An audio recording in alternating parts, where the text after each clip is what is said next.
Good afternoon, good morning, good evening, depending on where you are on planet Earth, spinning through space, wrapped in a pandemic, full of stress and hope, and a lot of action to try to mitigate the impacts now and build a better world going forward. I'm Andy Revkin. I am at the Earth Institute at Columbia University, building an initiative on communication and sustainability.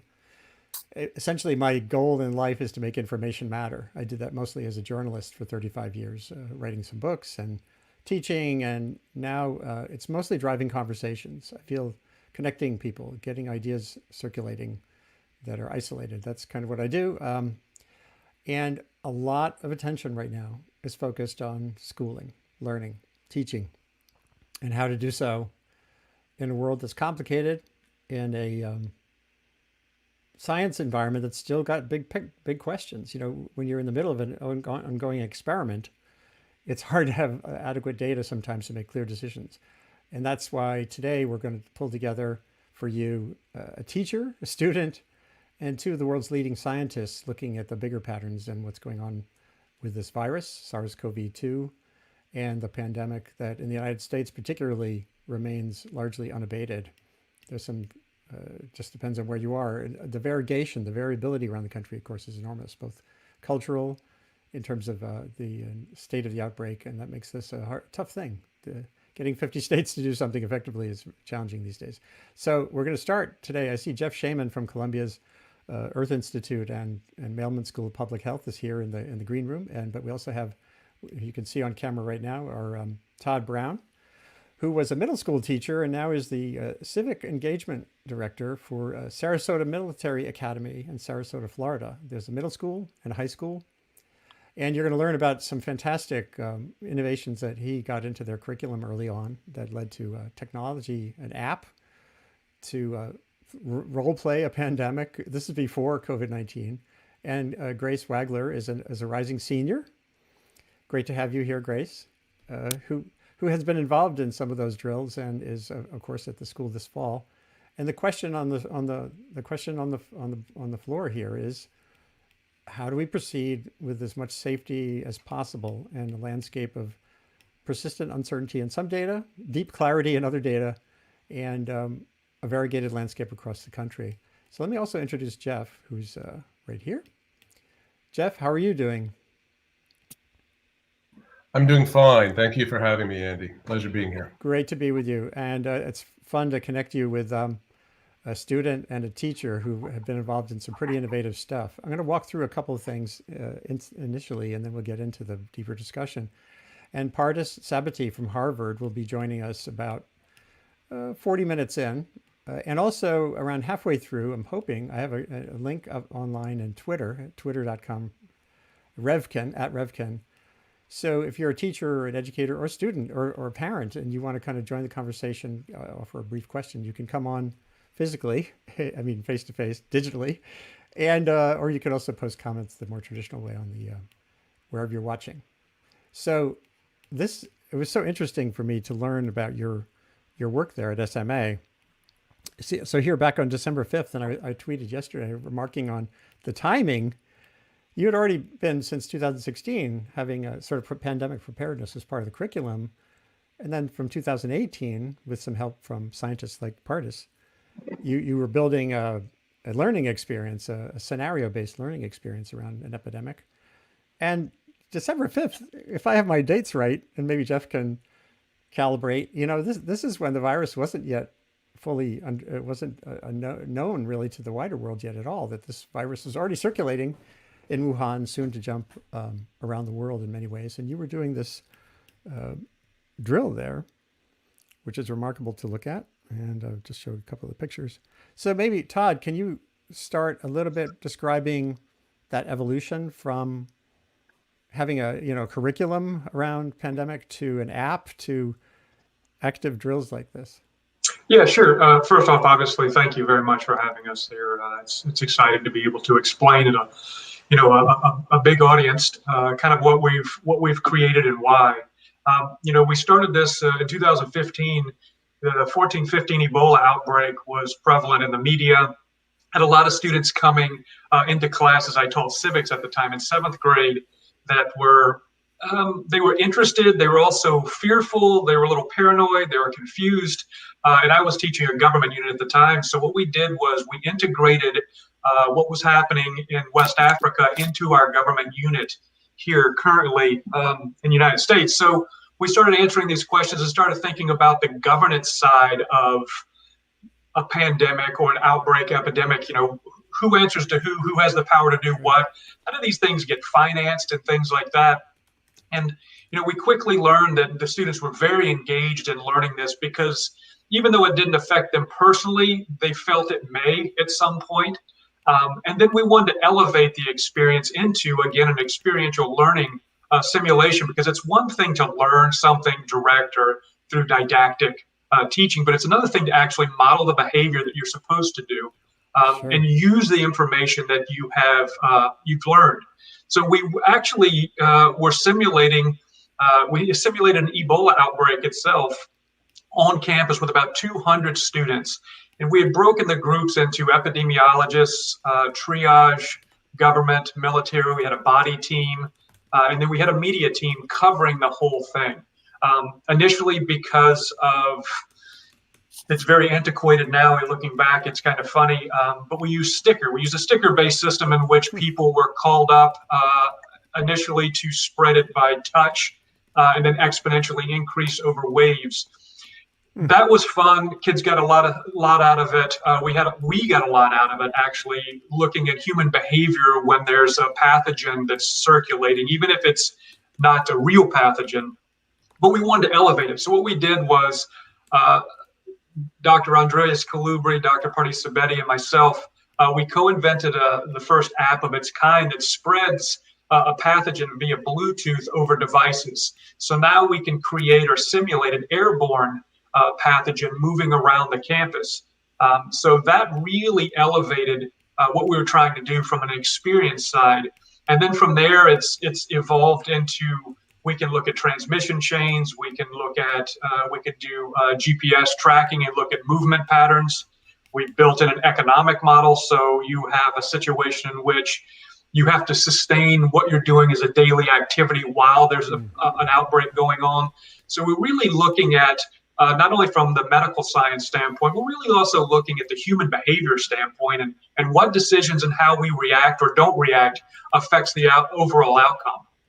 And is the app something that can propagate? Can it go viral? You know what I mean? Is this? Is there a curriculum here that can be shared and the like? Oh, absolutely. Yeah. So we have a curriculum that's governance, also science. We have a textbook, and we have the app itself. It's all open source. We are actually just wrapping up One Summer Chicago program, where we had a few thousand people that we deployed it as part of their physical distancing or social distancing ambassadorship in the city. And we ran it over a 7-day period.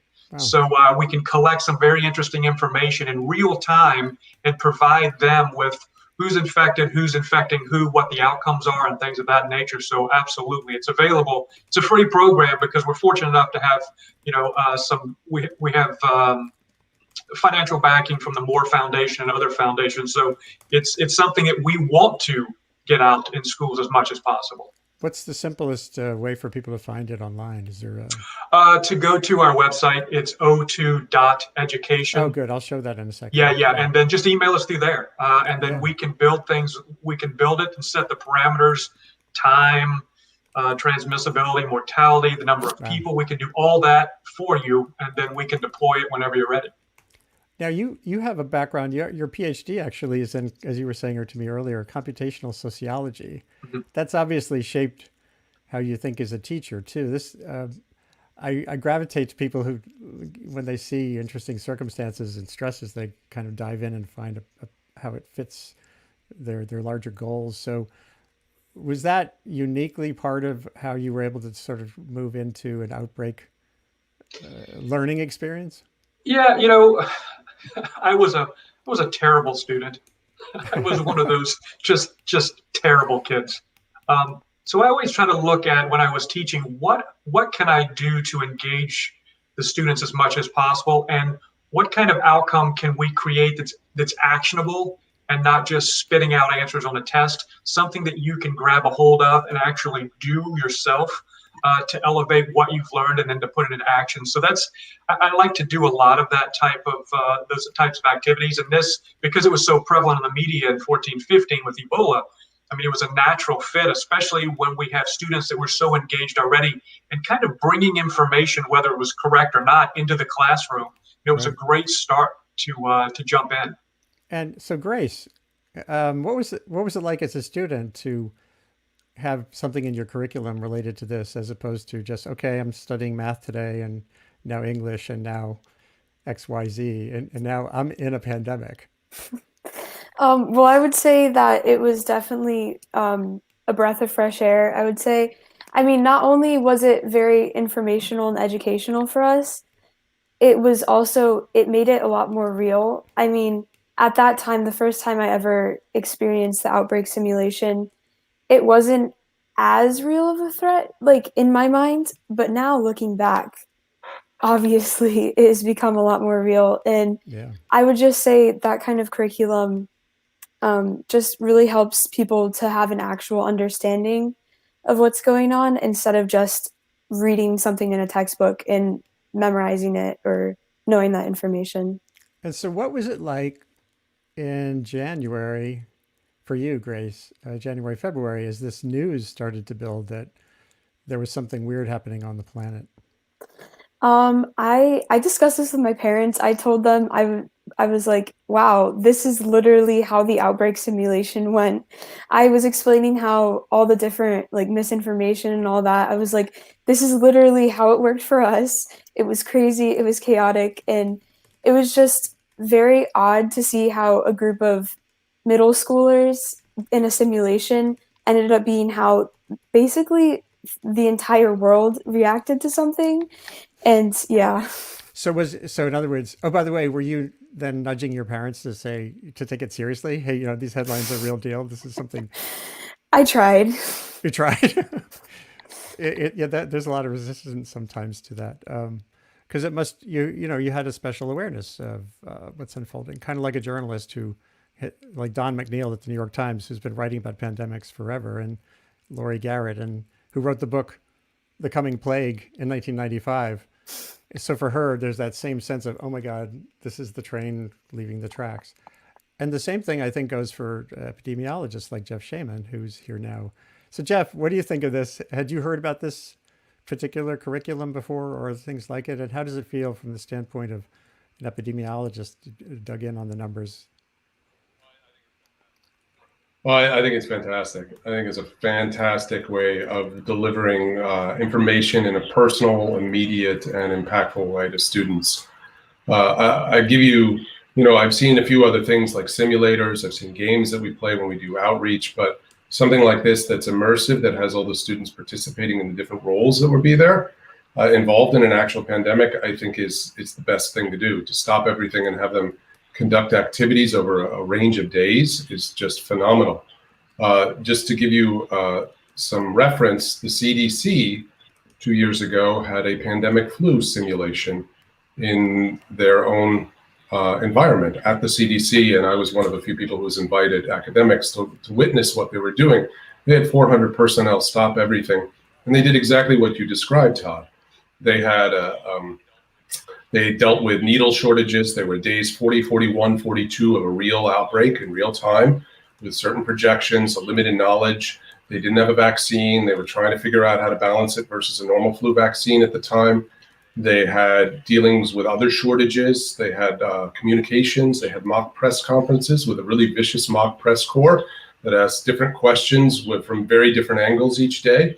And even the director of the CDC participated fully for 1 day in the 3-day exercise. And afterwards, they had what they call the hot wash to try to evaluate what they could learn from it in order to improve what they could understand. There were some really very interesting, simple things that became immediately apparent by doing some exercise that was immersive for them. And these are obviously professionals doing it. One example that I thought was really interesting is that they were saying at the end of it all, you put us all in these rooms together to work on this. You took us out of our normal offices. This is foolish. We're all going to come down with the flu at the same time. You can't do that. I mean, very simple little logistical things that somebody might have overlooked. And in that instance, they did in that mock, informed how they would go forward when the real thing happened. That's so interesting. Do you guys at Todd at SMA, is there kind of a post game assessment and then iteration for the following year, that kind of thing? Yeah, absolutely. So what we do is once the simulation is done and we have a time limit on it, we set aside time at the end of the day to where we all congregate in a cafeteria or an auditorium. And then each group, the epidemiologists, the media, they have representatives have an opportunity to stand up in front of the general population and explain some of the situations that they were faced with that we may not have known. And why they did what they did, how it affected people, and then the general population has an opportunity to Very explain interesting. their side of it as well. And we always reevaluate. We give we have surveys at the end to get what was good, what was bad, what we can do to change. And then we're now working with Turk out of Boston, the Boston area, and looking at literally pre and post quiz, and then an interest survey about public health and things like that, so we can kind of think about what can we do next year to make it better and clean it up in that fashion. So yeah, Right. there's always interesting things, and I think just as Jeff was saying, part of our economic model is the government is given a specific amount of funds that they have to distribute to different groups, and it's totally up to them how they distribute it and how much they want to save just in case a vaccine is discovered. And then you have production that has to occur and distribution. So we try to make it as realistic as possible in the safest possible environment and hit every piece. And it comes down to really, and I'm sure Jeff can jump in, it comes down to communication and cooperation, and not everybody thinking their idea is the best idea and they're just going to run with it. And we're seeing that, we see that today. So, and now let's get to this next step that you've taken this year, which is moving beyond a simulation to symptom tracking. And again, you're facing reopening at the state level. This is mandatory, right? Yeah. Sorry about that. Yeah, at the state level of Florida, yeah, we are it's basically a mandate to return to school. We have two options where you're going to go either fully online or fully on campus. There is not a hybrid model at this point. And through surveys, we're looking at a 60 to 70% of our population wanting to go back full time on campus. So, it's not necessarily about being perfectly safe as much as we'd love that to happen. I think it's more about what kind of mitigation strategies can we stack on top of each other to provide as safe of an environment as we can. And then those mitigation strategies are really building a concentric circle around the school that will give us time to react as something is coming in. And this is just a natural iteration of what we've done, obviously, in the real world because of what we're facing now. Now, being in Florida, and even in that part of Florida, I assume the landscape is mixed politically. Or I'm not sure if it's predominantly Republican or Democrat, but I assume, and a military academy is not like some that you've seen tweeting lately. Some partisans are making this political. Oh, these teachers unions are just trying to, scare us and the like. And here you are at a military academy in Florida with a very rational approach to risk reduction. Is that a heave? Is that a heavy lift, or has this been nicely accepted? And actually, I wouldn't mind hearing from Grace on that too, but maybe Todd first. Yeah, I think it's a heavy lift for everyone, regardless of the political viewpoints. We're battling political will, we're battling social will. I've said this in the past that this is more than medical science. This is a sociological question. There's so much divisiveness, and it's all of one or all of the other. And we start to create these false dichotomies of it's either public health or it's either the economy. Right. And there's got to be some type of amalgamation, because you can't have a robust economy without a strong public health system, and without a strong public health system, you can't have a robust economy. So there's got to be some kind of solutions that promote dual sustainability. So we feel prepared, but in the reality of the situation, I don't know if anybody can stay safe from a school standpoint because of the asymptomatic and pre-symptomatic transmissions and things of that nature. So let's broaden out a little bit, Scott, to your work, and let's fit in a bit of a snapshot on your perceptions of where we're at with schools and opening and the data. So just assuming we didn't have a 50-state country that was completely noisy and fractious, what's your sense of at least the basic landscape of what we know and don't know about schools' roles in spreading virus in this kind of context? Andy, you're asking me this? Oh, Jeff, did I say? You said Scott, so I was a little... Where's Scott? So I'm still a Jeff, yes. So look, there's been a lot of discussion over the last couple of months as to whether or not children, school-age children, anyone under 18 is really involved in the transmission cycle and whether it's safe to open schools. And it has been used really in a classic form of confirmational bias to support the positions of people with pre-existing ideas about how we should open school. So people who want to open school will cherry pick evidence that shows that, Denmark and Finland and Germany were able to reopen schools. And this study shows that children don't shed as much and they're not as capable of transmitting the virus. And those who are more concerned about it and see it the other way will point to evidence that South Korea and China and Israel opened schools and they had real problems and they had to shut them down again. And that there's lots of evidence that supports the fact that children shed just as much as adults. I personally think that children are quite involved in the transmission cycle, but I think the way to look at it is to think about it from the two end members' extremes. One extreme would be they're just as involved as adults, and the other is that they're not at all, that they're dead ends, that they're not capable of transmitting the virus onto others. I think we can reject the second one, particularly given the Korean CDC study that came out last week or the week before. There's clear evidence that 10 to 18-year-olds are passing on the virus, and we have a lot of anecdotal evidence that younger children are capable of it too. But even if they're not as capable as older adults, when you put children together in a school situation, and that goes all the way up to universities, by the way, as well, you're providing more opportunities for the virus to pass from person to person. And the question is, how much risk is acceptable, and how well can you mitigate that risk in the actions you take in opening the schools? In the social distancing, and the face mask usage, and the cleaning of surfaces, and the ventilation, and the bubbling of student bodies so that they don't intermingle, and so that basically students only are mixing with their own class, let's say, and a thinning of actual number of students in the location. And the question is, can you do that enough to make it safe? I think for an area of Florida, like Florida, it has a particular disadvantage right now, which is that it has a very high community infection rate. It is not in a position where it is ideal to be reopening the schools as compared to, say, the state of Vermont right now, or a country that really has it under control, like Vietnam or a New Zealand comparatively. It would be a much better position, a position of strength, to try to open the schools safely if Florida, instead of having 5,000 to 10,000 cases each day, had something on the order of less than 10, Then you don't have this very widespread presence of the virus in the community that can easily evade detection measures, get into the school, and use those kinds of daily mass gatherings to spread from person to person. So, yeah, one thing I try to zoom in on in situations of deep complexity like this is, what are the no-brainers? In other words, you look at the complex landscape. There was this famous physicist, Nobel Prize winner, Murray Gell-Mann, Gellmann, who had this CLAW, C-L-A-W rule.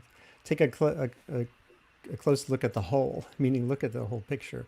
Mm-hmm. And what you just articulated, I think, Jeff, is a pretty straightforward no-brainer. No matter what you think of the data, having a low community transmission rate makes it's implicitly safer than not. Absolutely. And, it's something that we personally modeled ourselves to show over and over again. We've shown this to New York City. We've looked at this for nursing homes. We've looked at this for voting. Even did something, some work for the Directors Guild of America to get Hollywood back opening.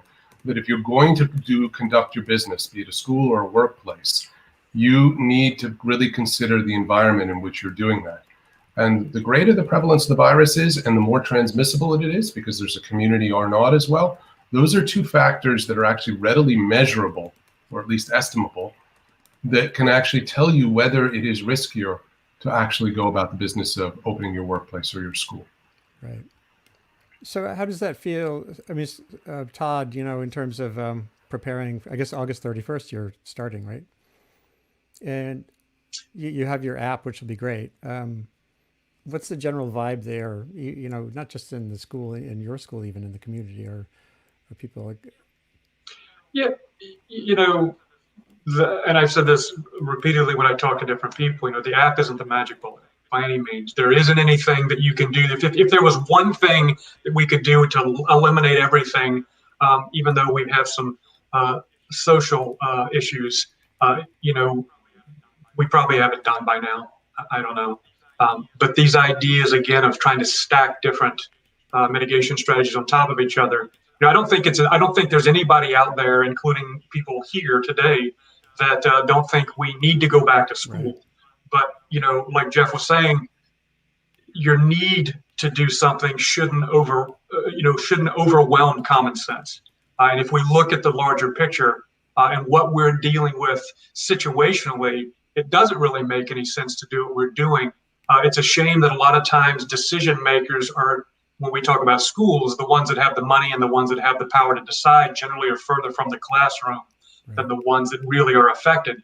So it's a scary situation in the fact that, we have comments made that, as long as we only have 7% of the population infected, we'll be fine. And when you start thinking about those numbers in a 60,000 person, school district, including staff members, that's an enormous amount of people. It ends up being an enormous amount of people that have potential to be hospitalized and things like that. So, you really have to think about, what is right and what is easy. That's what we're battling right now. Yeah. So I want to get to see. I'm going to look at the questions, and I have more, and I want to get back to some of the basics. So, whoops, where am I here? Oh, I was going to ask Grace about, what's the student vibe around going back? Especially, your school is pretty unusual because, again, hundreds of you have had this experience of understanding how viruses move and don't move. And what's your sense of August 31st? Well, I've talked to people with a lot of different opinions about this. For a decent amount of people that I've talked to, kind of what they say, I think the students, some of them have more of an idea of what's going on. Others are kind of just either listening to what their parents say or not really being informed. But I mean, I know for a decent amount of people that I've spoken to, for them, like right now during the summer especially, they're going to work. So in their minds, they're like, oh, if I'm going to work, I might as well go to school. For a lot of kids, not everyone is great at like risk assessment. So in their minds, they're like, I want to go to school so I can see my friends and be in the classroom. I don't care if I get infected, which is obviously not a great thing to say. Sure. And I'm not saying that all kids are like that, but it's a very broad landscape of people being more precautious and others just kind of being like, well, if it gets me, that's it. I don't know. It's a very interesting conversation. It must be. And again, you have a special, I guess, awareness. Just the fact that you were talking about risk reduction or risk management is interesting to me. Again, we don't, even in colleges, you don't get a degree in risk. You get a degree in chemistry or a degree in philosophy, but not in risk. Nature magazine, the science journal, like 15 years ago, I did a piece for the New York Times about when I saw a commentary they wrote on, do we need to go to risk school? Actually, if anyone's watching, you just Google for risk school and nature.com, you'll find this piece. I thought it was great. And Todd, it feels like that might be part of the underlying theme of your curriculum is about risk, right? Yeah, I mean, you have to weigh out what kind of decisions you can make and what those effects are going to be, and not only for yourself but others. That's important. Right now, because there are counties in Florida, there are different states all over the United States that are going to be able to do a hybrid model or whatever it may be. I think really the most important thing, and it's probably biased, really the most important thing is addressing the elephant in the room. Like at some point, we're all going back. At some point, whether you like it or not, we're going to be on campus. So, addressing this elephant, because people are going to be, some people, like Grace was saying, may be concerned. Some people may not care. But the fact of the matter is being able to teach this curriculum and have an understanding of where we are now, why we're here, and what we can do to move away from it, and try to at least quell some of the fear and provide, again, actionable responses from the student body and the faculty to help with mitigation strategies and create kind of almost a communal tribal support system for each individual school and county is important. I think it's a fatal flaw if we were to try to ignore it and act like it's not happening, and we'll just all go back to school and wear a mask and stay as far as we can away from each other and be happy. I mean, that's not realistic from a behavioral standpoint, psychology standpoint. So what can we do to help better understand what we're doing and why we're doing it? I think that's important. And Jeff, you've been so immersed in this question for so long about these competing narratives, herd immunity, just let it play out, and versus really listen to the science. What have you learned, not so much about what you learn in your own data, but what have you learned in dealing with that debate about messaging or how to drive that more, the behaviors that Todd described? Well, I think communication is utterly critical. And I think this is, if I were to stand back and look at this, as I sometimes do, from a global perspective, the world has been challenged with something that's a really hard problem, right? And the thing that we have laid before us is, how do we suppress and manage this virus until we can come up with an effective set of pharmaceutical interventions, vaccines, and treatments, and at the same time, not disrupt our economies in a damaging way. Keep people employed, keep it so that they can earn money and do their jobs and maintain a livelihood. How do we balance that? That's the hard problem. I think, unfortunately, when you look around the world, you'll see that out of the gate, there were only a few countries that actually rose to that challenge and did it very well. And not too surprisingly, a lot of them were in Southeast Asia, including Australia and New Zealand. And these are countries that had faced an infectious disease threat of a similar nature in SARS and MERS over the last 20 years. And I would argue that those societies had really been primed. They had access to this very app that Todd has designed in a real fashion. And it really primed both their governments and their people to really be willing to engage and know what they had to do and understand the gravity of the situation when something like this came down the pike. You look at something like a place like South Korea, they had their first case the same day as the US, and they had a larger outbreak than we did initially. It really took off because of a house of religious worship in their fourth largest city. There was a lot of spread there. But the Korean government had already passed a number of legislative laws. One was a quarantine act, another one was a contact tracing act that allowed them to go into people's credit card records and cell phone records to find out where they had been in this type of circumstance and use that to support contact tracing. And they could enforce the quarantines. And they had high rates of compliance with it and high rates of compliance with face mask usage right out of the gate. And they did some other steps that were really, really forward-thinking and aggressive. Vietnamese did this as well. The New Zealanders did it as well. South Koreans, they had their pharma companies that came in. They said, go make diagnostic kits. And they just did them. They tested them in their labs, and they made testing abundantly available. And the consequence of actually, grabbing the bull by the horns and going after this disease has been that they've been able to better manage it. When I said before Florida should have 10 cases, maybe 20 cases a day, I'm actually patterning that off of what South Korea has managed. They're a country of 51 million people. Their unemployment rate is stayed at 4%. They're having 50 cases a day. They've had that for the last 2.5 months. And before that, they were even down to single digits. They've reopened baseball season. Their nightclubs, their restaurants, their bars, their businesses are open. They can hold on 50 cases a day for 1,000 days. Think about that. That's the number of cases we accumulate in a single day. It's almost 3 years of time during which you can make a vaccine or an effective treatment or a whole suite of them and they will have infected less than 1% of their population with this virus. Country, 51 million people. The United States would have 330 cases a day total if it matched what South Korea is doing right now. What makes it happen? Communication and leadership.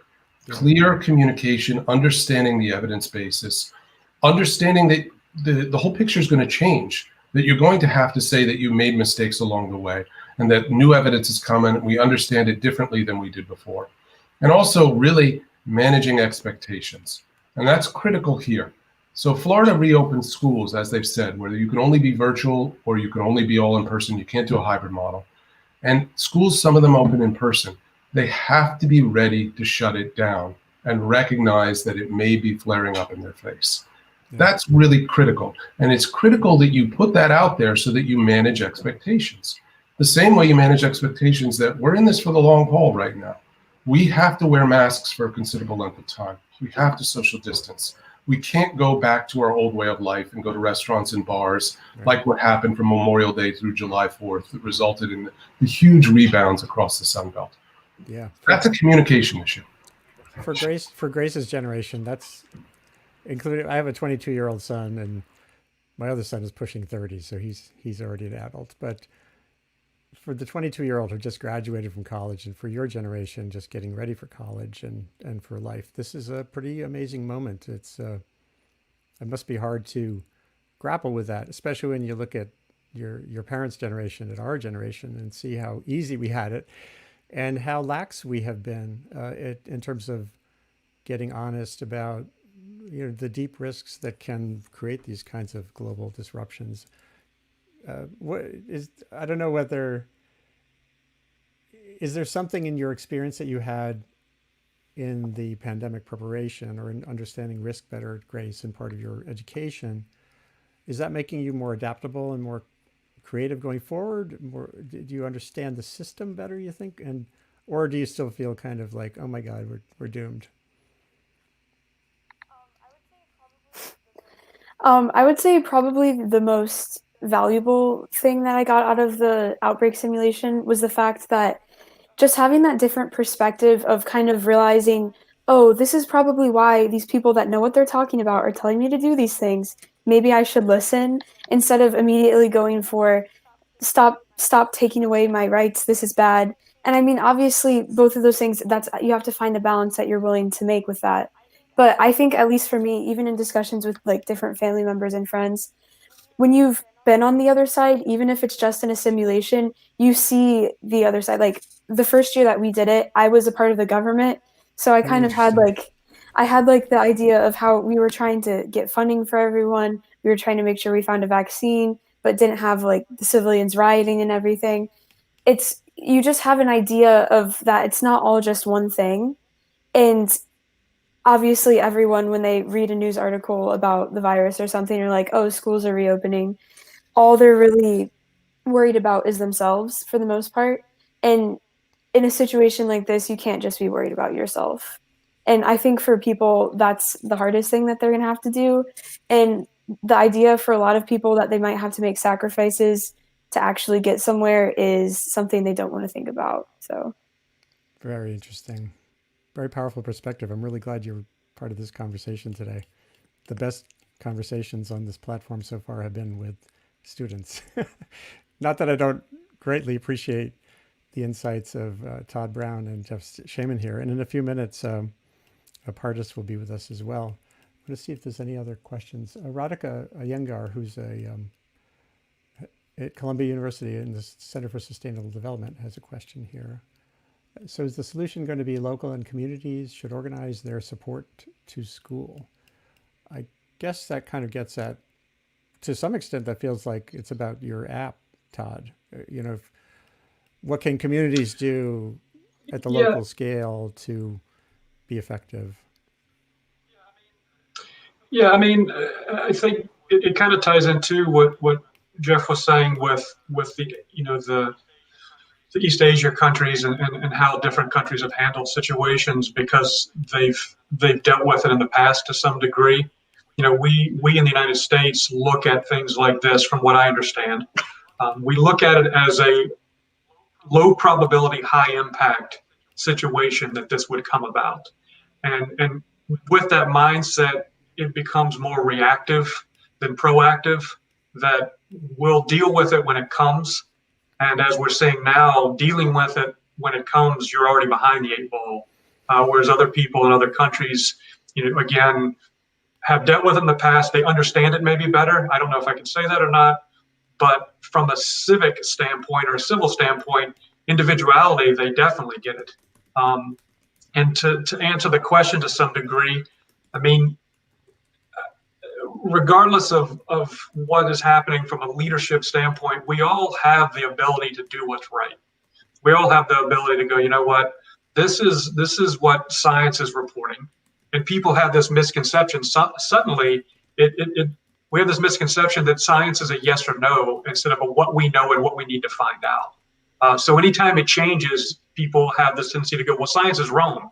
Well, no, science is learning just like we do, but we live in a Instagram, Snapchat world that if science doesn't give us great answers in the next 30 seconds, it's no good. And I don't know where that comes from, because I've used this before, and I think, Jeff can jump in here. If I'm running a basketball camp in a middle school or a high school, and Michael Jordan walks on the court and says, hey, hold on a second. This is really what you need to teach and how to do it. People freak out. It's unbelievable. But when you have an expert in public health or virology come out and say, this is what you need to do, people go, you know what? I'm not going to do that because, I dropped out of high school when I was 17 to paint my Buick, and I know better than that. And I don't understand how that disconnect has occurred. So, yeah, I mean, we have to all support each other at an individual level, a family level, a community level, and then hopefully it scales. Right. And I think there are some deep challenges here. I'm going to post a link here. This transfer of knowledge problem, meaning from Korea to the United States or from one state to another. I've dealt with earthquake risk, tornado risk, climate change and climate risk for 3 decades. And pandemics in many ways are worse because it's so global and so profound. But they all have the same pattern, this blah, blah, blah, bang pattern. And I've seen this over and over again. It's a grand challenge to my mind, I think. And it has to be, I'm glad you have a background, Todd, in computational sociology, because the social sciences play an enormous role here too. And Jeff, as an epidemiologist, epidemiology is really this hybrid of physical, biological, and statistical and social understanding, right?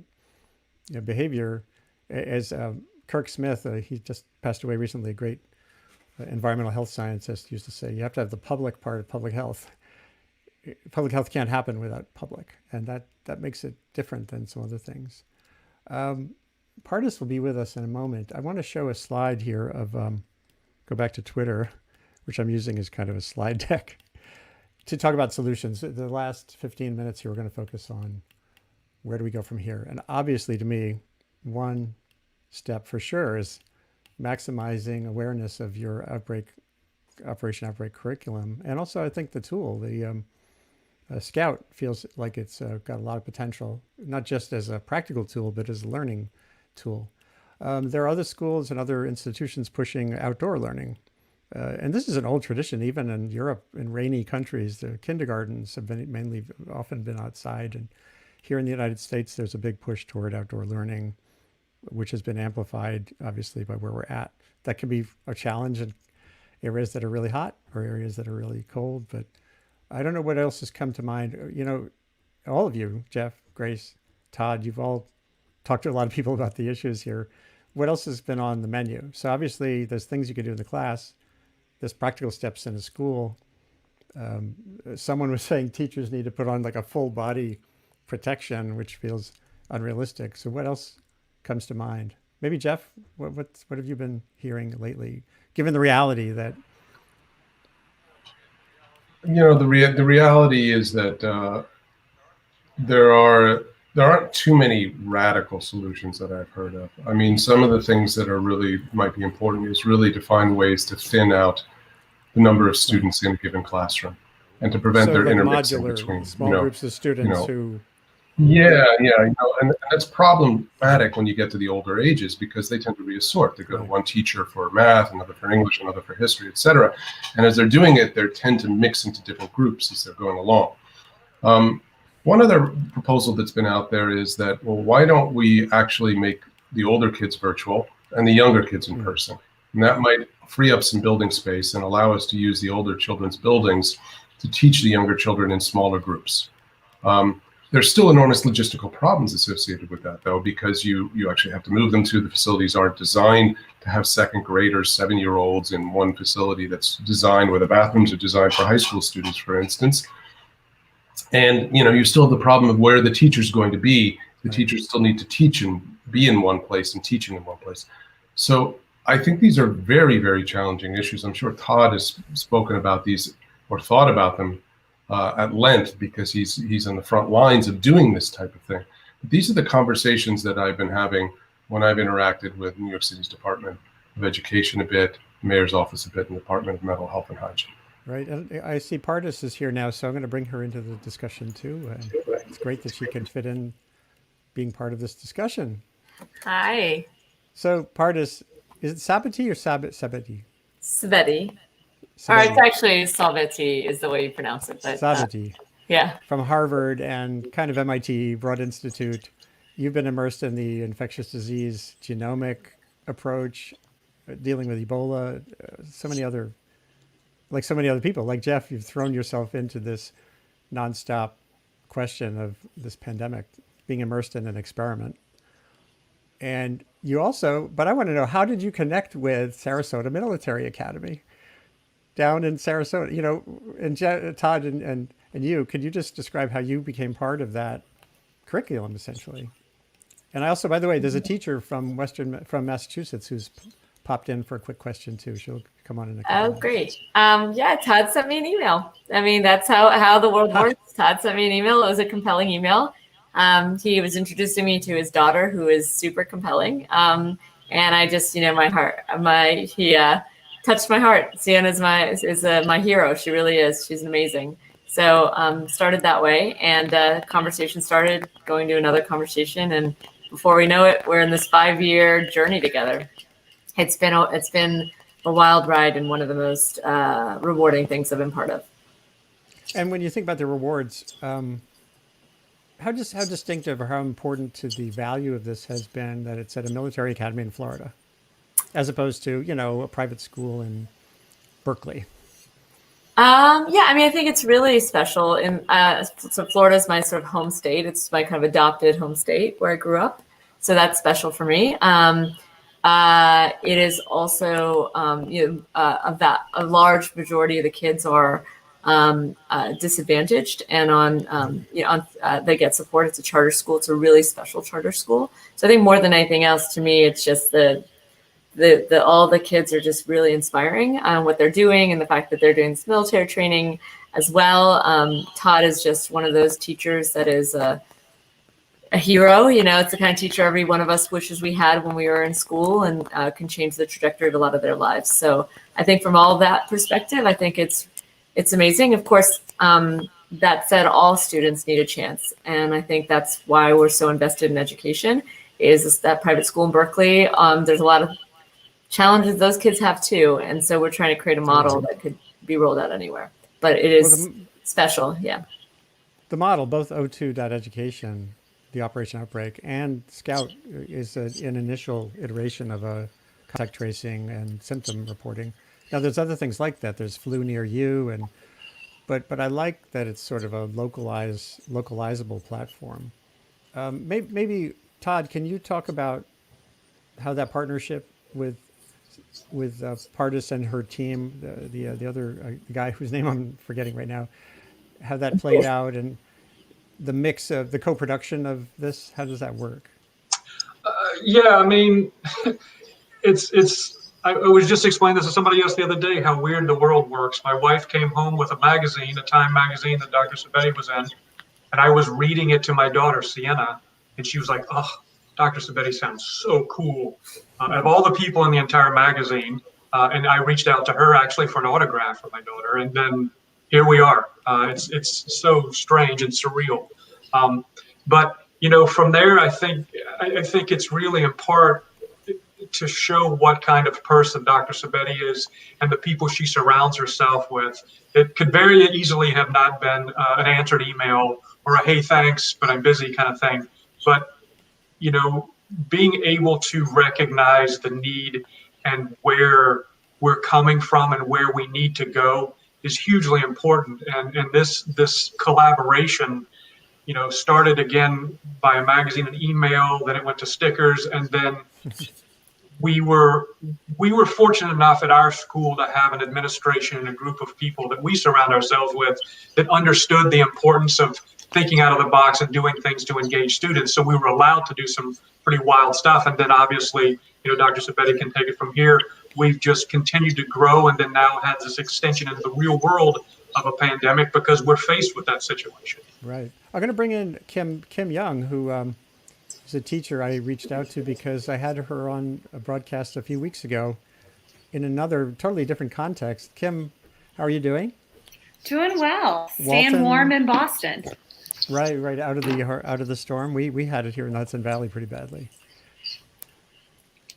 So Kim was involved with this a very different but very similar project.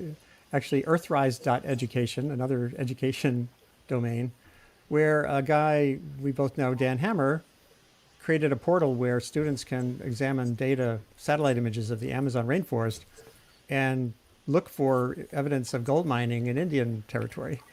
And they did this in live, basically in almost real-time fashion, early in the year, transitioning to doing it in lockdown.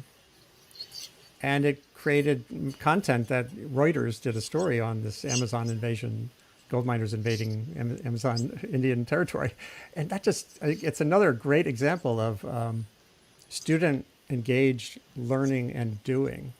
And I just wanted to bring Kim in here too, just to get your impressions, Kim, in terms of reopening, when you were listening, I assume, and what comes to mind as you've been listening to Todd and Grace and Jeff and now Pardis. Yeah, it's been a fantastic conversation, and there's so many things I have in my notebook of, like important points that came out.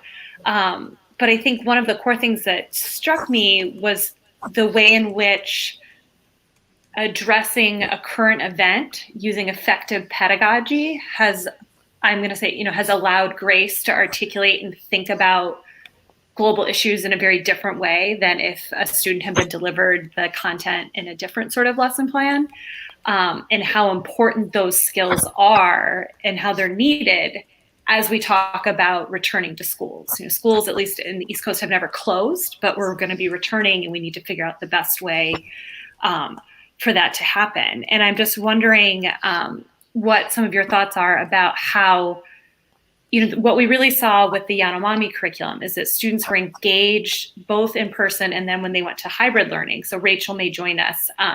She did the curriculum with her students in Iowa totally online. Is that because they were learning about something that was very relevant to the here and now? How can we, or how might we transfer some of this really unique Operation Outbreak curriculum to an online learning environment, and how may it evolve as now the trauma is more real for students? Previously many students had not been impacted by Ebola, but I know at least in my community, almost everyone has lost someone to COVID. So how does it feel to then study a pandemic that is very real? Boy, that does add, you're right, that adds a really important dimension. So and not that we'd have the answers to that now, but how are you guys kind of starting to think about some of that? Yeah, and actually, let me bring in, I noticed Rachel is here too. I put out a call to teachers to join, and just for the capstone here, right? We're going to conclude with solutions, and this feels like an important moment. So Rachel, you're in Iowa, right? Yeah, Rachel Hansen. Southeast Iowa. We're about 3 hours west of Chicago. So we have Florida, Iowa, and Massachusetts. That's a pretty good distribution. So what's your thinking, what you learned about engaged learning early this year, and then thinking about Operation Outbreak, and thinking about the safety issue, the issue of going back into classrooms or learning? What's Iowa thinking? Where are you in Iowa? We're in Southeast Iowa. Iowa right now, to give you some context, we are the only state that does not require masking and is going back to in-person learning in full. We've had kind of an interesting social experiment this summer. We're also the only state in the US that plays summer baseball and softball that had an open season. And so there were a handful of teams that had to shut down because of COVID. But I think something like 97% of schools who decided to hold a season were able to complete a season. Again, this is outdoor with lots of precautions put in place. And, we're reopening. Our governor has mandated that it can be no less than 50% virtual unless you hit a 15% positivity rate threshold and have a 10% absenteeism in your particular district. So can I get a quick data check on that from Jeff? Like Jeff Shaman, when you hear those numbers, what does that make an epidemiologist feel or think?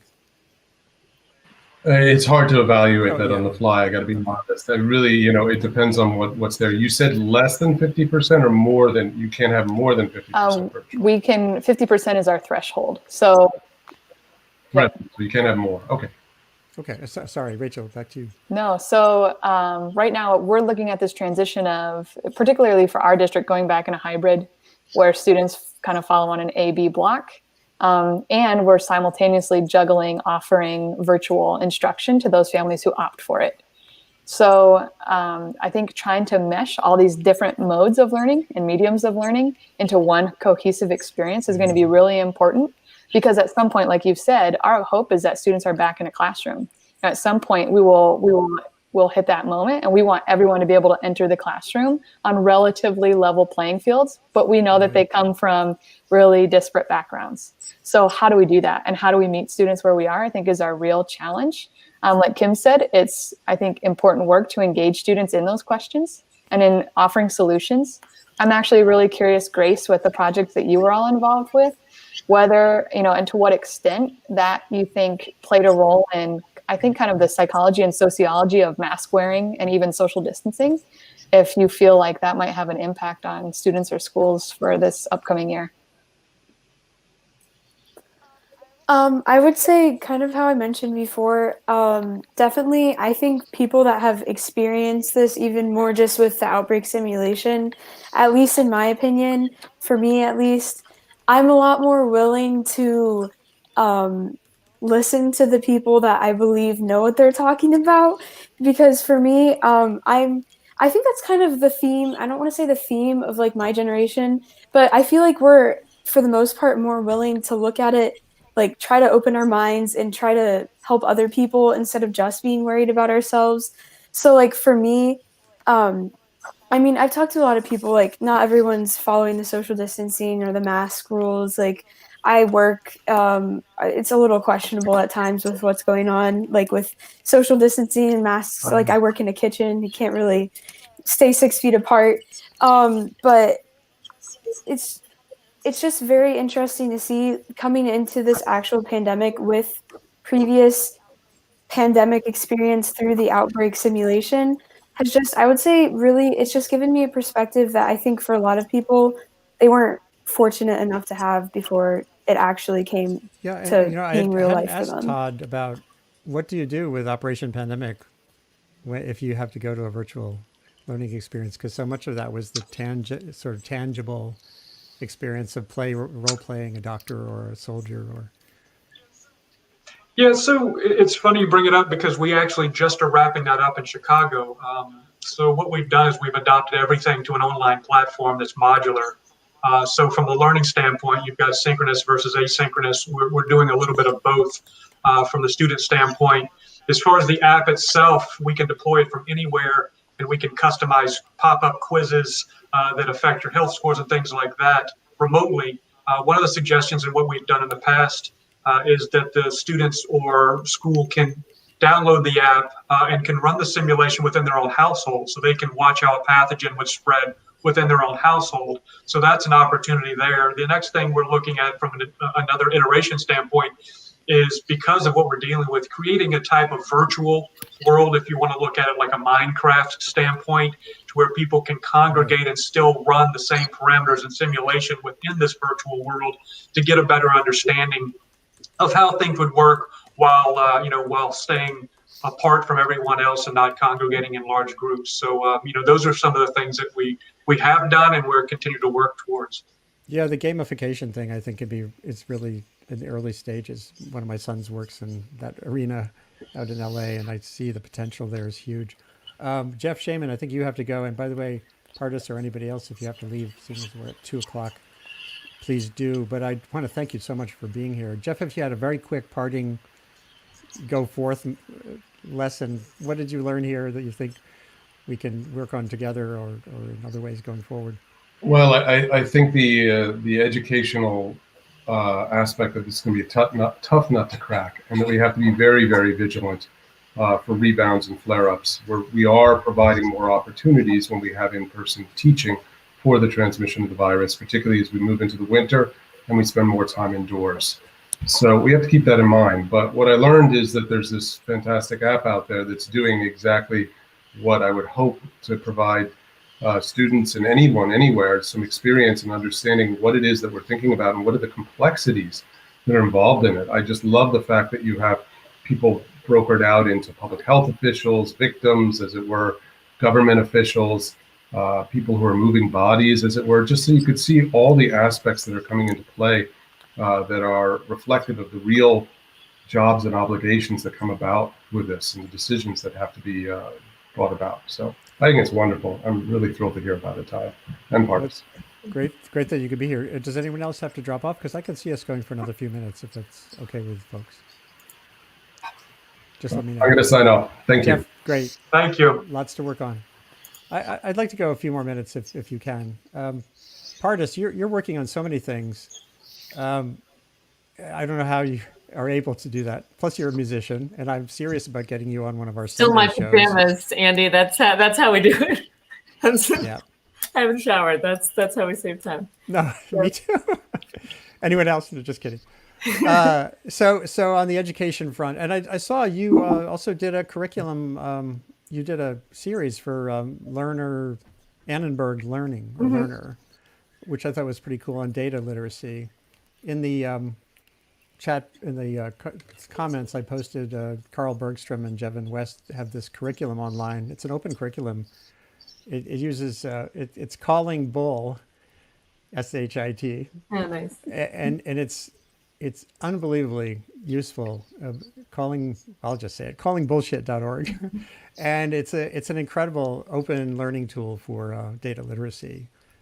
And I would think, Grace, I know, a lot of us, whether adults or teenagers, we kind of skate through life. We have cultural figures who are our guides. Sometimes they're scientists, sometimes they're not. And we're not really very data literate. We tend to look at numbers through a cultural lens, liberals and to conservatives. And I don't know if there's hope to think that we could have data literacy become something that's just a normal part of how we learn, as opposed to learning calculus, which is a tool. I don't know how that feels, Grace, for you. And you're heading into college soon. So if you think it's useful to go to college anymore. So, what do you think about that? I would say that, I hope in the future that data literacy can definitely be something that more people have. I think in some ways, the fact that for my generation and the one right behind me, we kind of grew up with computers. So in ways that really helped us be able to have more access to information, but then also obviously we can look at all the major detriments to that, different social media, news spreading that isn't exactly true, people believing things that are definitely not correct. It's really hard to, it's something, I think data literacy is something that you can tell people, this is how you look for information that's accurate, this is how you check your sources. But I think it has to come down to people wanting to do it, because I've tried to explain in the past to people, you can't just believe everything you hear, and they still believe everything they hear. So I think it's kind of going to have to be a change in people's mindsets. And I think that will happen a little bit as we move on from past generations that maybe have different ways of thinking. They weren't exactly brought up with the internet and different technology.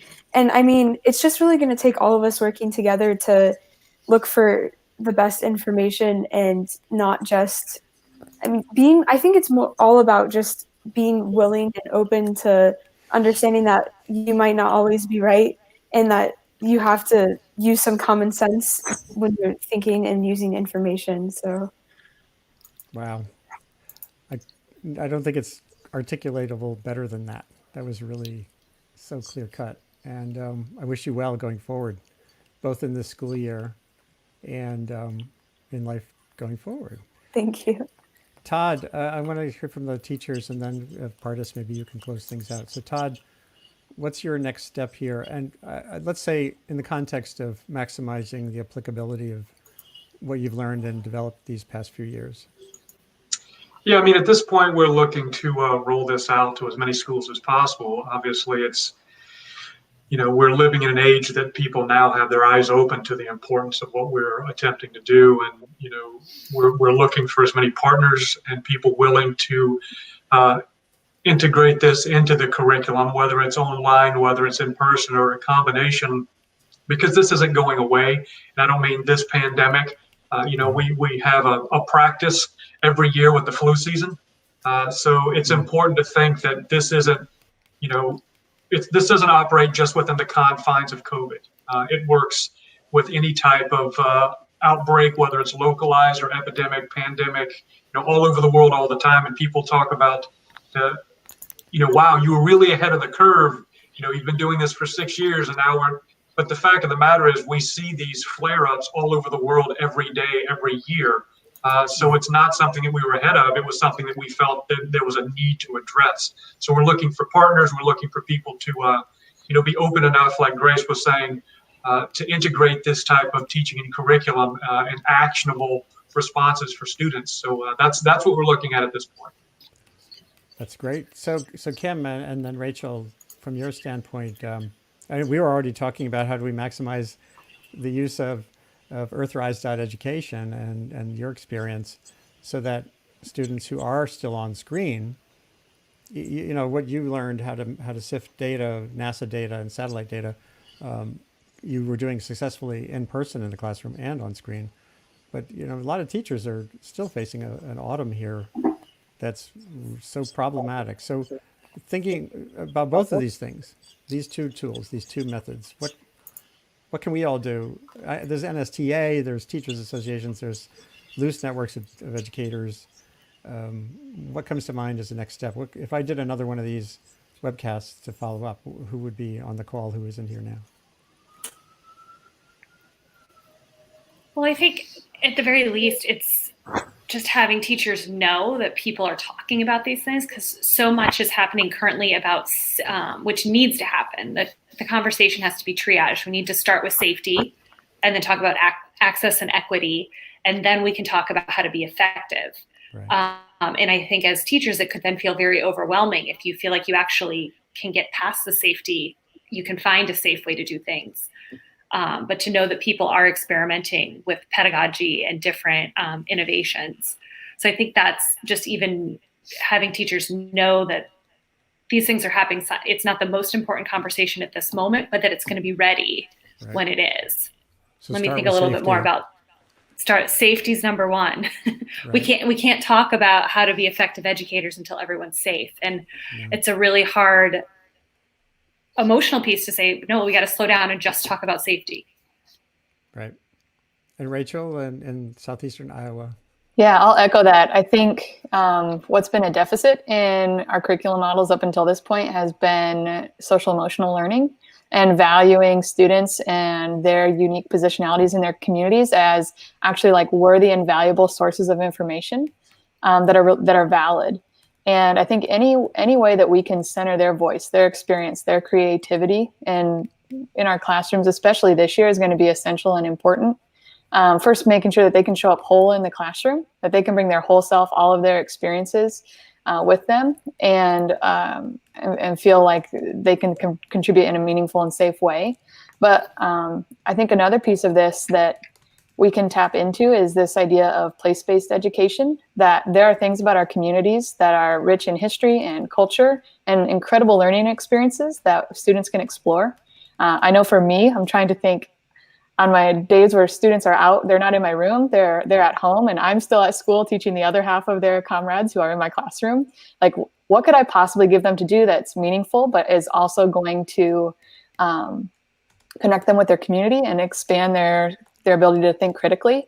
So I'm thinking of, how can I send them into the community to start mapping and to collect data? Yeah. I think, Grace, what you were saying about data literacy is really important. All data is political. All maps are political. They have a story. They have a message. They're biased.